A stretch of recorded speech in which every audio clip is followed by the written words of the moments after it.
Hello guys and welcome back to Planet 40k Tyranids. So we're on to our last detachment now that we're going to be talking about doing a bit of analysis with, and we're talking about the Synaptic Nexus Detachment from the Tyranid Codex. So one of the 5 newer ones. We've already done the other ones, and of course the Invasion Fleet, that was kind of with the launch. We don't really need to discuss that too much. But today the Synaptic Nexus, it's all about the psychic units. Let's get into it. So Synaptic Imperatives is the detachment rule. At the start of the battle round, you can select one of the Synaptic Imperatives shown below until the end of the battle round. That Synaptic Imperative is active for your army, and while a Tyranid unit from your army is within synapse range of your army, so within 6 inches of a synapse model with the synapse keyword, they will be able to have one of the following abilities. So you can only actually select these Synaptic Imperatives once per battle, and you've only got 3 of them. And there are of course 5 battle rounds, so you've only effectively got 3 battle rounds to use these, although there is a way of gaining another one with the unit. We'll talk about that later on. So these are the options. The first one is Synaptic Augmentation. You're basically getting a 5+ feel no pain save for all units within synapse range. Cool. The second one is Surge in Vitality. Whilst the units within synapse range, you're going to get a +1 to your advance and charge rolls for the unit. And the last one, which is Go to Slaughter. While this unit is within synapse range of your army, each time one of this unit makes a melee attack, add 1 to the hit roll. So nothing there really relates to shooty stuff. I mean, the in-run save of course relates to everything. Everything likes an in-run save. But the Surge in Vitality as well as the Golden Slaughter, they're both relating to melee, making a charge move and getting into engagement range to make a melee attack. So yeah, more melee based rather than the shooty stuff. Now this is going to obviously require you to have synapse units such as your Neuro Tyrants, your Hive Tyrants. Maybe you're looking at your Zone Tropes, your Tyranid Warriors as well.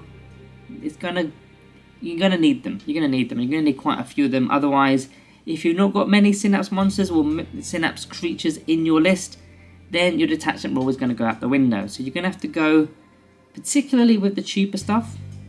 Warriors probably will be a must for this list. So let's get on to the enhancements to kick us off then. We've got the first one, which is Power of the Hive Mind. It's 10 points, and the bearer's strength and AP are going to improve by 1 for psychic weapons. Now, if I'm not mistaken, it's the Neuro Tyrant. That's the only character, non-epic hero, that has psychic attacks. Correct me if I'm wrong in the comments. That's with the Psychic Scream, isn't it? So that's an 18-inch range, 2d6, automatically hitting. It's Strength 5, which will go to Strength 6. The -1 AP will go to -2 AP, and the damage is 2. That's the only one I can think of that has a psychic attack that is a character which can take enhancements. So that's the only one. The next one is Psychostatic Disruption. This is expensive, it's 30 points. It's a synapse model only that can take this, and enemy reserves can't be set up within 12 inches, so it's a little bit like the Space Marine Infiltrators having that 12-inch anti-deep strike bubble. And also once per battle in battle rounds 1 or 2 only, you can deny them coming in on a 4+, which is pretty cool. I mean, this only works on strategic reserves though, it doesn't work on standard reserves like Deep Strike, unfortunately, so it isn't quite like the Infiltrators in a way. So it's only strategic reserves. But some units do still Deep Strike even from strategic reserves. It just depends on their rolling. I know Chaos Demons go back into strategic reserves and they pop out again. So there's all sorts of different things. You just got to check the wording on your opponent's units when they're coming in. The third one we've got is Synaptic Control for 20 points. It's a -1 to damage for a synapse model only. Obviously this will be better on a monster. I mean, I'm thinking a Tervagon maybe. Having a -1 to the damage could be pretty decent. Maybe a Neuro Tyrant or a Hive Tyrant as well. -1, not too bad. And the last one for 15 points is the Dirge Heart of Karsus. Is that how you pronounce that? The Dirge Heart of Karsus. 15 points. Enemies within 9 inch worsen their leadership by 1. Now this is going to be used to stack with quite a lot of units and abilities that we've already got within our codex. And also like Shadow in the Warp as well, that's another one. I mean, examples, you're going to be assisting with the Neuro Tyrant Psychic Terror. Maybe the Neurolictors with the Psychological Saboteur. Death Leapers with the Fear of the Unseen, or the Horus Vex with the Grisly Spectacle. There's loads of units within our codex and abilities that will relate to leadership and battle shock. So this is just another way of stacking onto that to force your opponent to be failing battle shock tests. Let's move into into all of the stratagems. We've got 6 new stratagems to discuss. The first one is Smothering Shadow, or the Smothering Shadow, for 1 command point in any phase just after your enemy unit fails a battle shock test. And as we know, we can probably do that in most phases, if not all the phases. So 1 Synapse unit from your army that's within 12 inches of that enemy unit. You roll 6 dice, and for every 3+, they suffer a mortal wound. So on average, that's 4 mortal wounds if you can get that to go off. And you can also be linking that enhancement that we just spoke about, the Dirge Heart of Karsus, to worsen their leadership by 1. So if you've worsened their leadership, that's going to assist with them failing battle shock. Then you do this for the mortal wounds. I mean, Neurolictors are another option. I mean, they're not Synapse. You have to have a Synapse unit within 12 inches. But if you've got a Neurolictor within 12 inches of that enemy unit, then you're going to be forcing battle shock because of the Neurolictor's ability. And then you've got a Synapse unit also within 12 inches to follow up with all these extra mortal wounds on top of that. The next one we've got is Synaptic Channeling for 1 command point. It's a battle tactic stratagem, worth noting now because of the nerf to the Hive Tyrant's ability with Will of the Hive Mind. So this will be free to use if you're using a Hive Tyrant. So command phase, 1 Synapse unit from your army, and until the end of the phase, while a friendly Tyranids unit is within 9, that unit is within Synapse range of your army. So it's a little bit like the Synaptic Linchpin from the Invasion Fleet, except this isn't an enhancement, this is a stratagem, so you can turn it on and off when you need it.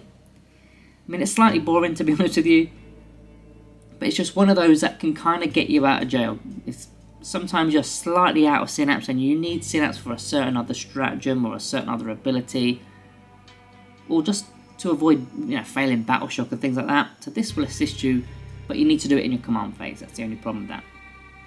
Next we've got Irresistible Will. This one's pretty decent, I think. It's another battle tactic one as well, so potentially free. In your shooting phase or any of the fight phases, in either your turn or your opponent's turn, 1 Synapse unit from your army that has not been selected to shoot or fight this phase, and 1 enemy unit within 24 inches of the Synapse unit. So 1 Synapse unit and someone visible within 24 inches of that unit. And until the end of the phase, each time a friendly model makes an attack against that targeted unit, if the attacking model's unit is within 6 inches of your Synapse unit, you get to reroll hit rolls of 1 and reroll wound rolls of a 1.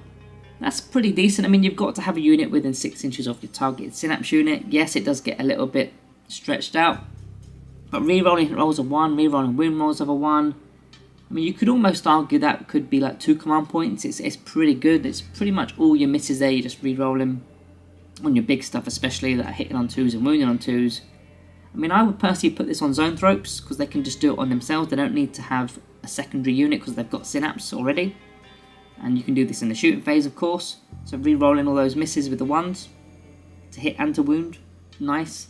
I mean, it's also great because it's usable in both the shooting phase and the fight phase, so you can effectively use it twice in a turn, or 3 times if it's your opponent's turn, of course, 4 times if you've got Will of the Hive Mind as well. So you can use it quite a lot, and it's going to work with pretty much any unit that does some sort of damage, whether it's at range or in melee. So that's probably the best stratagem out of the lot in my opinion.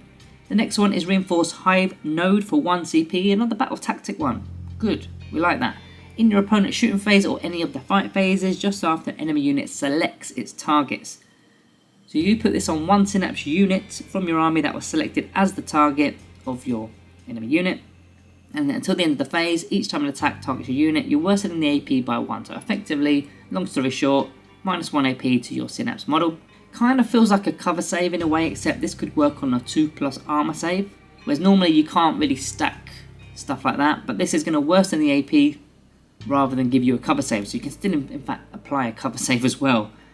I mean, if you look at something like a 3+ save of Tyrant Guard perhaps, you're going to have Synapse because there'll be a Hive Tyrant within the unit, maybe. So that will be a Synapse unit with a -1 to the AP, that's nice. Well, what about the new Norn options? You've got the Emissary with a -1, could be really good. It's already got a 2+ armor save, I think it's got the in-1 save as well. Obviously, anything that's a -3 AP naturally, you probably don't want to be using it on the Emissary if it's got a 4+ invulnerable save, because that will just put it on an in-1 save anyway. There's not really a point. And I'm also thinking, what about the Tervagon? Tervagon paired with the -1 to the damage enhancement, which was the Synaptic Control. So you could have a -1 to the AP, -1 to the damage. It's quite a resilient kind of combination to do. Not bad, not bad. Imperative Dominance is the next one, done in only your command phase, and you've got one Tyranid unit from your army that is within Synapse range. So this could be any unit this time, not just a Synapse unit, but you must be within Synapse range. And you select one of the Synaptic Imperative abilities, even if you've already used that ability this battle. And then effectively for the entire turn, that unit is going to have that Synaptic Imperative ability, but it will replace the one that you've actually got active for the rest of your army. You kind of play this one by ear. It kind of depends on what you need and when you need it, but you do again need to do it in your command phase, so you do have to kind of slightly pre-plan this. But if you see a situation where you might need the invuln save, or you might need the advance and charge, +1 to the advance, +1 to the charge, that's when you bring it in. But yeah, it just gives you a little bit of flexibility for just 1 CP. Then we've got the final one, which is Override Instincts for 1 command point in your movement phase. 1 Tyranid unit from your army that's within Synapse range of your army. When they made a fallback move in this phase, they're eligible to shoot and declare a charge this turn. I love these kind of stratagems. I mean, Zoanthropes again get a good mention here because they can get out of engagement range where they don't really want to be, and they're still being able to fire, which is pretty good. Even units that do want to be within engagement range, just by simply falling back and recharging, it's going to give you your charge bonus back, so you're going to be fighting first rather than second. So that means you're going to be removing models before you are actually losing models. That likely means you're going to win the fight. So yeah, another pretty good stratagem, and that could work on all different types of units, whether they're ranged or melee. A good one. Let's get onto the pros and cons. I mean, there's not much here because this is quite an open detachment. It's not massively themed, apart from the psychic stuff. It's not massively themed like the Crusher Stampede is very monster heavy, and the Unending Swarms is very swarm related. This kind of just feels like the Invasion Fleet, just with different rules. But the pros, detachment rule is quite flexible. You've got the 3 options. I mean, I say flexible, but realistically, the early rounds you're going to be using the 5+ invulnerable save, probably turn 1. Turn 2, you're probably going to use the advance, the +1 to the advance, +1 to charge. And turn 3 onwards, depending on which one you want to use, you're going to get the +1 to the hit roll. That's probably the order that you're going to do. You're not going to give yourself a +1 to the hit roll in turn 1 and then give yourself a +1 to the charge roll later on. It doesn't really make sense. So I say it's flexible, but realistically everybody's going to play these in the same order. You've got pretty good enhancements. I quite like the enhancements. They're reasonably good. I'm going to go back and have a little nosy at them again. -1 to damage to Synapse models. Yep, that's okay. Worse in the leadership is it's stacked, so it's okay. Blocking reserves, I think, is a pretty cool one. Like, I mean, imagine your opponent has got loads of deep strike going off, like going up against like Chaos Demons that are constantly going in and out, or going up against my Necrons with Ophidian Destroyers that are constantly going in and out. That could potentially really mess with them. So yeah, they're not bad, the enhancements. You've also got good stratagems. I quite liked the, which one was it? The Irresistible Will. It kind of feels a bit like the Space Marines Oath of Moment, except you're re-rolling 1s. It's not everything. Re-rolling hit rolls and wound rolls over 1.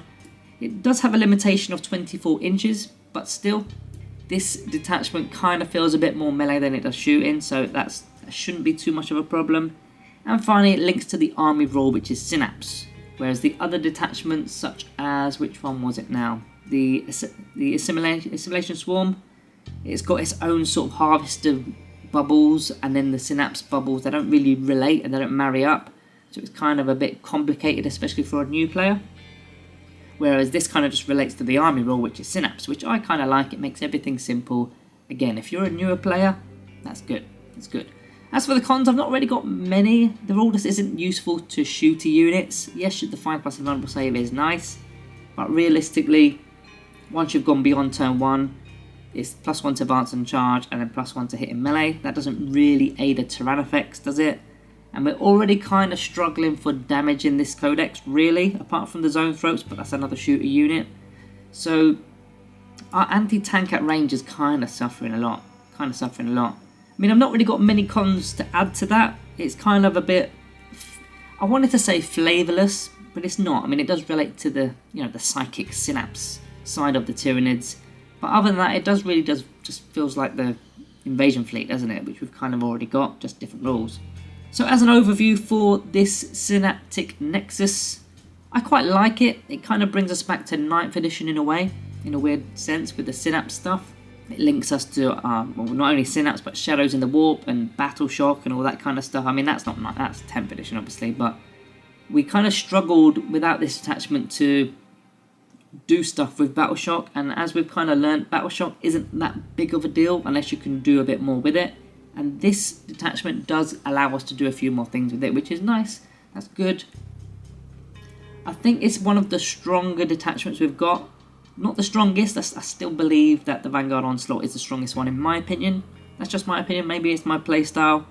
But it's definitely not one of the weak ones. It's definitely not one of the weak ones. It's more of a vanilla option, just like the Invasion Fleet. So yeah, guys, what do you think about the Synaptic Nexus? Is it your go-to? If not, what is? Let me know down in the comments below. And also remember to subscribe on your exits. Guys, thank you all for watching. See you in the next one.